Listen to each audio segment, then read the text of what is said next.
hate Columbia. I regret going to Columbia.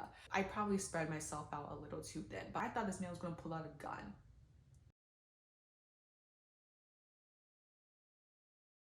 Hello, hey there, welcome back to my channel.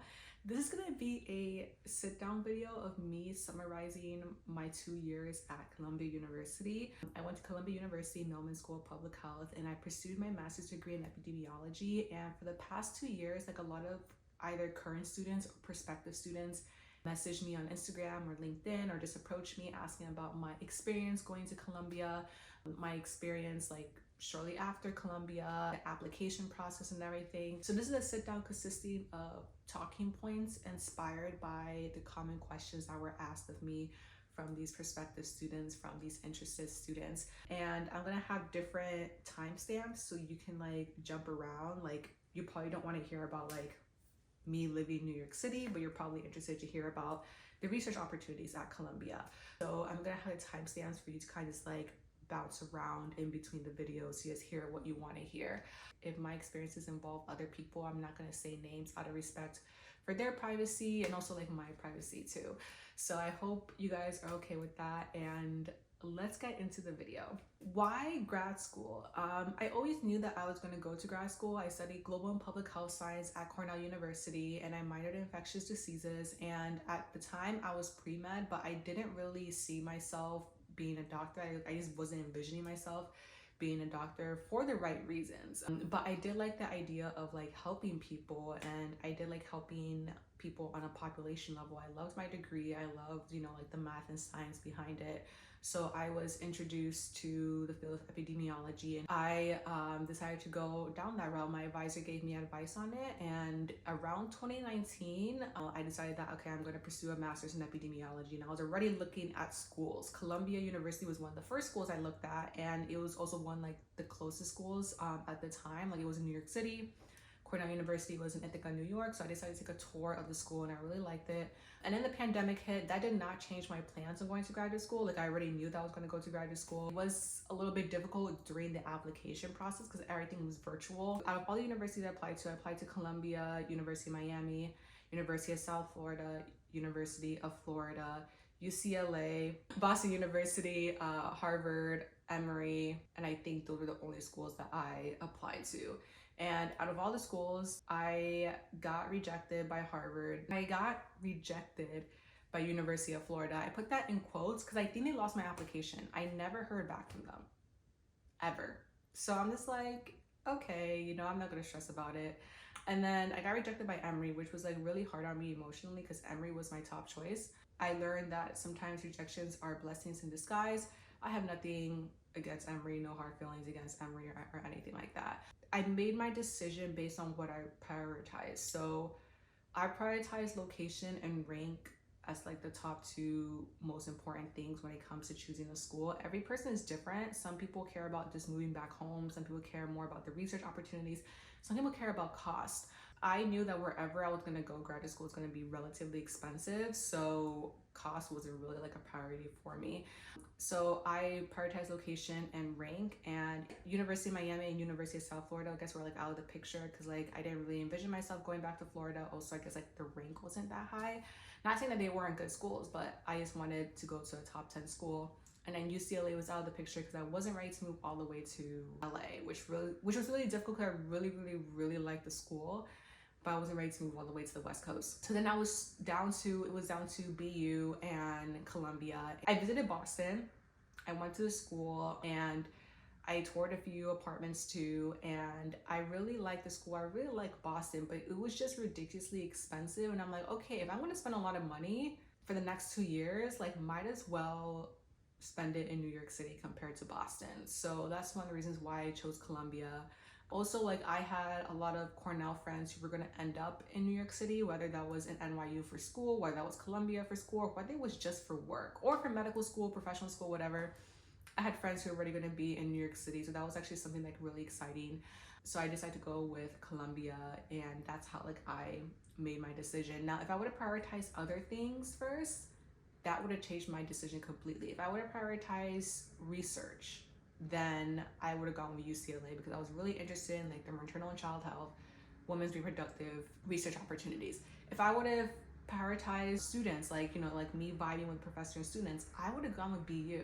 I vibe so well with the students, with the BU students in the group chat, that like it made part of my decision going to Columbia very difficult. It is what it is. At the end of the day, like we all turned out pretty well. Like my friends who went to BU, like they're doing great things now, and whenever I had the opportunity to connect with them, I would connect with them. That was a very long answer on why I chose grad school and why I chose Columbia. Would I choose Columbia again from my experience? I'm gonna come back to that question after I talk about my experience at Columbia. Social life in grad school. I feel like it's a little bit different than undergrad. In undergrad, like you have your groups, you might have roommates, you might have floor mates, you might have suite mates, where like you guys will like plan to do things together and like, meet other groups, and like you guys just hang out in big groups in undergrad, especially like freshman year. Grad school is a little bit different. The social life in grad school in New York City, I'm just going to talk about my experience in New York City. It might be different in other schools in other towns and cities, but there's parties, there's functions, but most of the social events I went to were kind of like hosted by the students at their respective parties, whether that's something as simple as game night, whether that's something like Friendsgiving. It was always like small, intimate get-togethers. I sound like Candace. Don't call it that, it's just a get-together. But that's what it is. Like, it's just an intimate get-together with a few of the grad students, but it was more something like casual, less, maybe something lower in energy in my experience, and I actually really like that. Also, like, in my experience in undergrad, like, people might, like, have alcohol and, like, binge drink, and, like, drink till, like, you get wasted. It's not like that in grad school. Like, yeah, there might be alcohol there, but if anything, like everyone is just casually drinking. I guess at this point, like they're just drinking for the quality instead of quantity. I definitely had a social life. In New York City, there's always something going on. Like if your friends are not hosting something, like there's always something to do in the city. So I did have opportunities to go explore in the city and go to like bars and clubs and see how that is in the city. So there is definitely a social life. It might be a little bit different in other cities and other towns, but in Columbia, I had a pretty good social life. Now I do want to say that Mailman isn't the best at hosting social events. I'm going to be honest. Something that me and a lot of the students kind of like voice to each other about our concerns, and we also voice it to the professors and try to get someone on the administrative level to do something, but they just don't host social events for us. I mean, we have orientation and we have like seminars throughout the semesters, but it's just like, what if we wanted to do like a game night, like a public health game night? Or what if we want to do like an ice cream social? It really sucks because any social gathering with public health students would be organized by us or organized by the student orgs, which it shouldn't be our responsibility for us to build a social life or for us to network socially. Like Melman's administration needs to put more effort into that, and they just aren't. In my 2 years, they haven't done that. So that's one critique I would give to Mailman, that like they need to be better at that. And if that's something that like, if you're a prospective student watching this and like that's something that you're interested in, like be prepared to like take initiative in socializing or creating social events, because Mailman is not going to do that. Making friends in grad school. So I had no issue making friends in grad school, mostly because of my public health account. Like I connected with so many people from so many different schools, but also that was the opportunity that I met people in other schools, the dental school, the medical school, and so on. So I would follow students in public health. I'll follow public health students, and I'll also follow medical and dental students. And I found them because one of my friends who's currently in M3, he took like a photo with some of his other friends who were also going to medical school, and I guess like the photo like went viral on some account that I was following, and he was wearing a Columbia sweatshirt, and I'm like, oh my god, like he's going to be at Columbia, he's going to be at the campus I'm going to be at. The public health school and the medical school are on the same campus, which is a separate campus from the main school. So I was like, oh, like he and I are going to be at the same campus. Like this is actually pretty cool. Like I can start building relations and connections with people outside of the public health school. So I followed him, and I looked at the people he was following. I followed a few that said like, oh, like Columbia VPNS like 25. And I also like saw like the pictures that he would post and the people that he would tag, and I'll follow them, and then they will follow me. And then like, yeah, it's kind of like it's all like, follow for professionally, but also socially. So like I had the opportunity to, also meet him and his friends, and in person. Also, I lived on campus, which on campus housing, everyone and anyone lives there, but it's usually students. So like the medical students, dental students, occupational therapy, nursing, public health students, like everyone lives there. So my neighbors were also students from different schools and different colleges, and I got to know them through that as well. I also met public health students in class. I made friends through there, and I also made friends through the jobs I had on campus. I had a billion jobs on campus, and I probably spread myself out a little too thin, but I survived. But yeah, like once you meet these people, like they introduce you to their friends, and then you vibe with their friends, and then their friends introduce you to their friends, and your circle just builds. So I had no issue making friends at Columbia, and I have no issue. Now, if you're like not a social media person, like usually like people are friendly in class. Like they're gonna be tired, you're gonna work in groups and you're gonna get really close to the groups that you're working in. And then you guys kind of just like bond over the struggle in class. Some classes are really great and some classes are really horrible. And the classes that are really horrible, you will build the best friendships within those classes. Dating in grad school.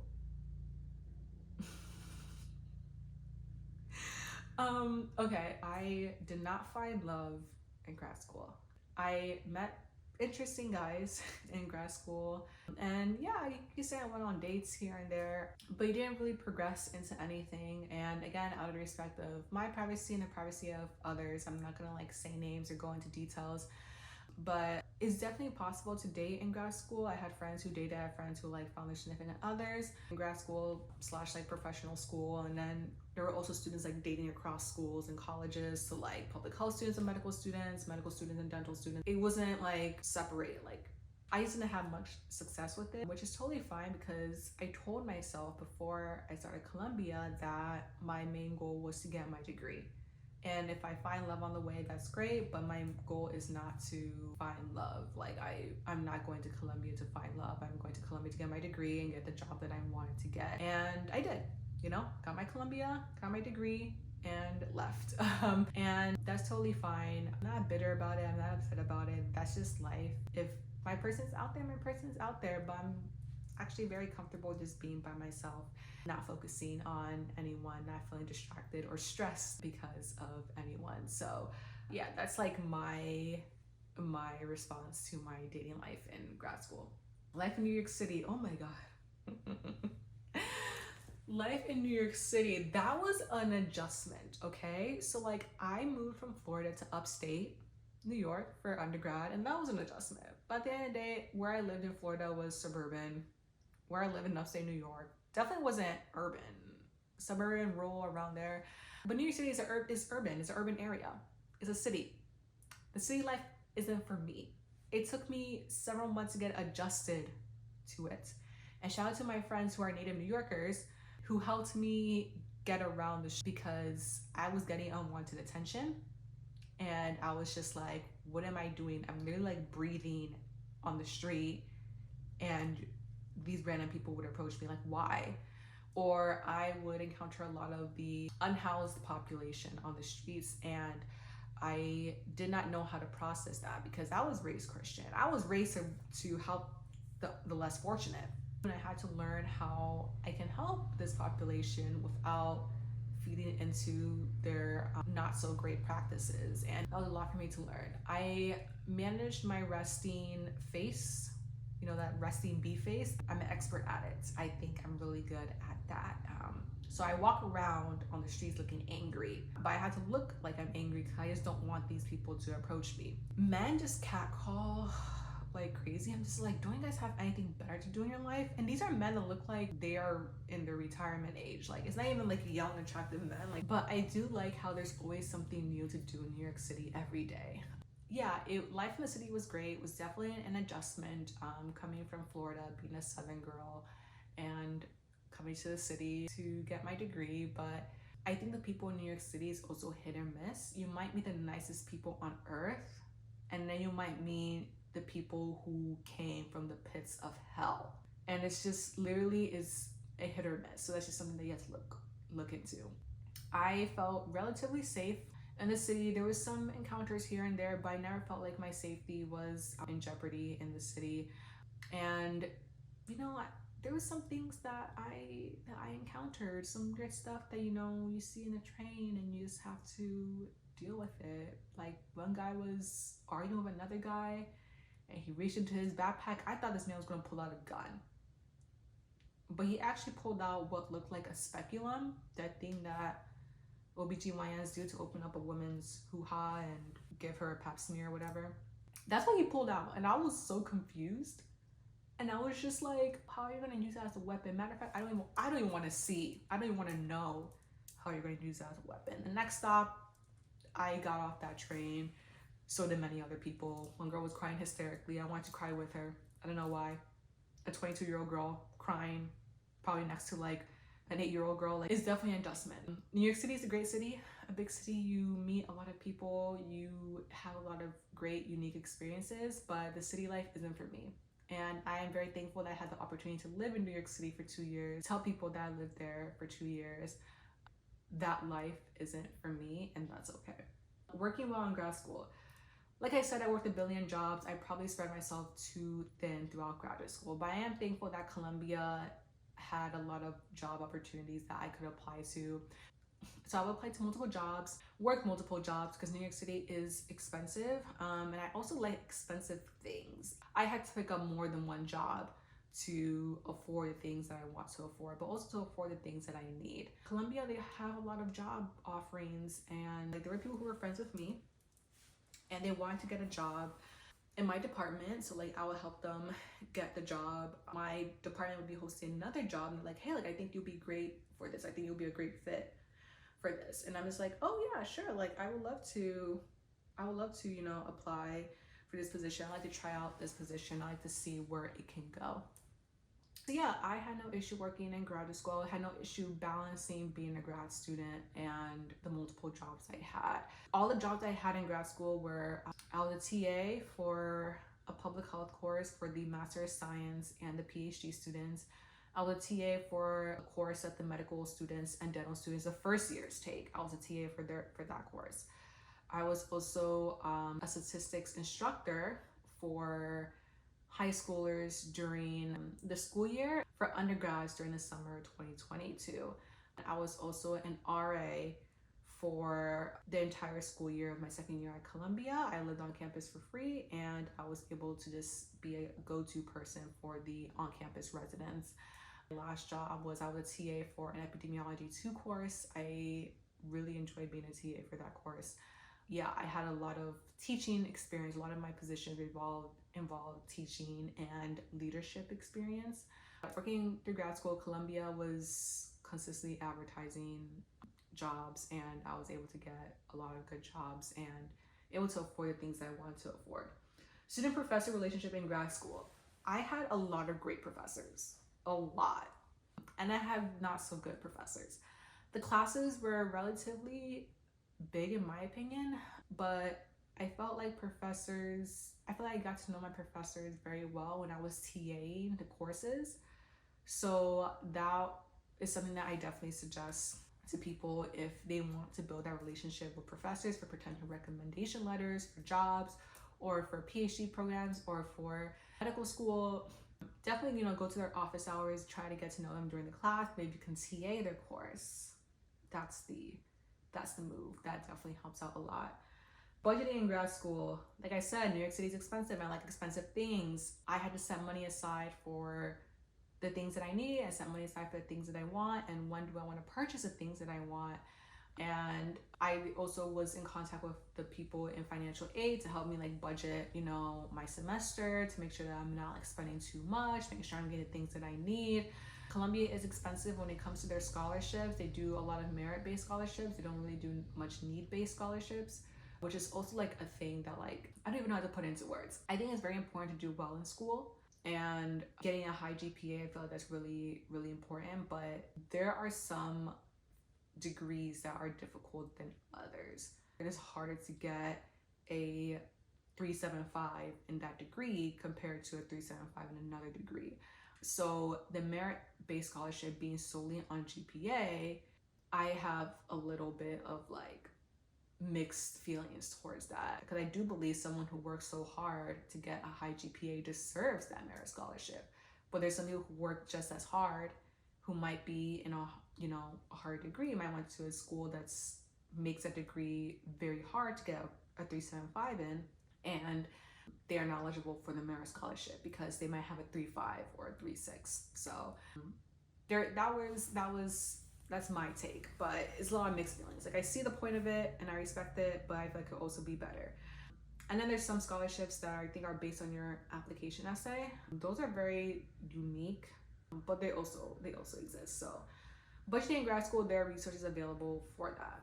Research in grad school. So I did not do any research with a professor in graduate school, only because the research opportunities that were advertised, I was really never really interested in them. The population wasn't my population of interest, or like the research topic was just not it for me. So I never pursued research opportunities because of that. But also being a TA and a research assistant it's a whole ordeal. It's like not basically impossible, but it's really hard to do, and I didn't want to go through the process of like fighting my way to be both when they make being both very difficult.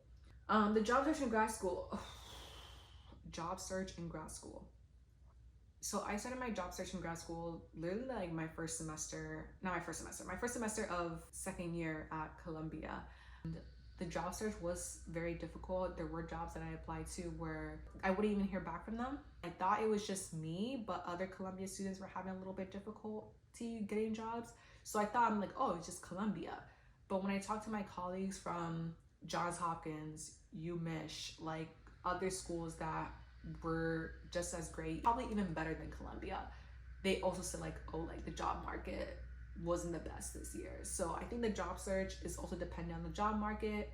I would suggest just utilizing the resources on campus, the Office of Career Services on campus. They're very helpful in terms of like perfecting my resume, in terms of interview prep, in terms of just questions to ask and preparation for career fair. I really like them. I just wish they would have been more proactive getting alumni to speak at events or recruit Columbia students. So like they have recruiters, but it's like, okay, are these recruiters Columbia alumni specific? Like, or they're just like people just generally recruiting, so they're going to the best schools to look for these students? Because I would like to recruit for my job because I'm a Columbia alumna, and I think it would be really great for people to actually see like, oh, this is a Columbia student, or she was a Columbia student, she graduated from Columbia, this is what she's doing now, this is very interesting. I would like to connect with her to see how she was able to get the position that she is currently in. And I actually did that with my epidemiology 3 tutor. She also went to Columbia. She also did a very similar job to what I'm doing. And I literally asked her to guide me through the application process, and she did, and I got the job. Like, it's kind of crazy. So the job search, again, depending on the job market, utilize your resources. So something definitely worth looking into. Thesis in grad school. So not every grad school or not every program or department has a thesis. I found out through my job that like not every epidemiology degree in every school required a thesis, or like a written assignment, a written piece. So that was something very new to me. So that is something to consider, whether you're like, okay, like I want to write something potentially for publication. Your thesis is a really great way to do that. I didn't publish my thesis because of the timing and the like, logistics of publishing. It just wasn't ready to be published, but it's just something that you could definitely look into.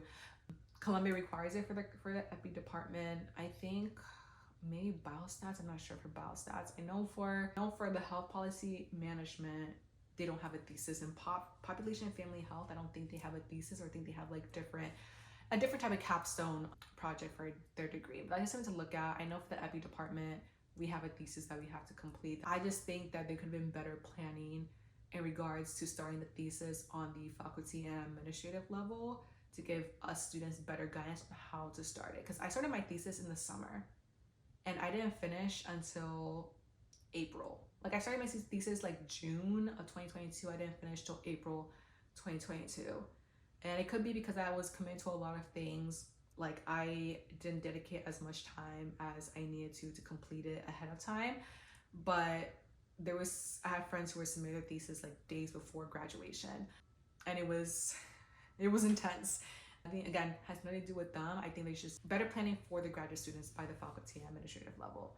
Okay, so I feel like these are the main things that I talked about. So going back to the question asking if I had the opportunity to go back in time and I had to choose between UCLA, Columbia, and Boston, knowing what I know now, would I choose Columbia again?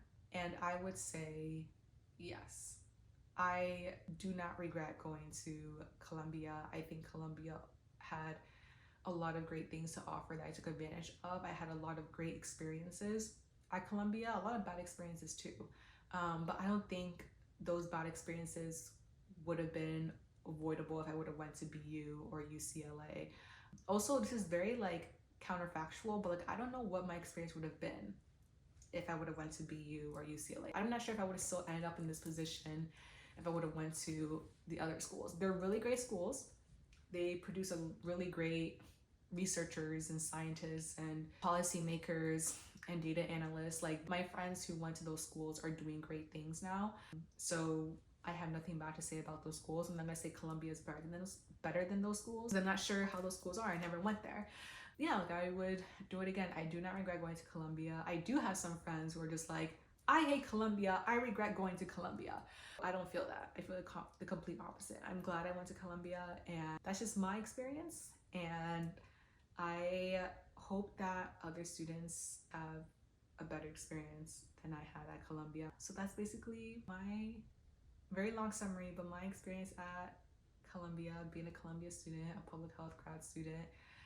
I'm so glad that you guys were able to sit down with me and hear my story and hear my experiences. I hope it helps you in regards to applying to grad school, in regards of choosing Columbia for a potential grad school, potential grad program. If you have any other questions, you can just comment below or message me on Instagram or LinkedIn. All my social media, form of social media would be tagged below in the video. So yeah, thank you for sitting with me, and I'll see you in the next video. Bye.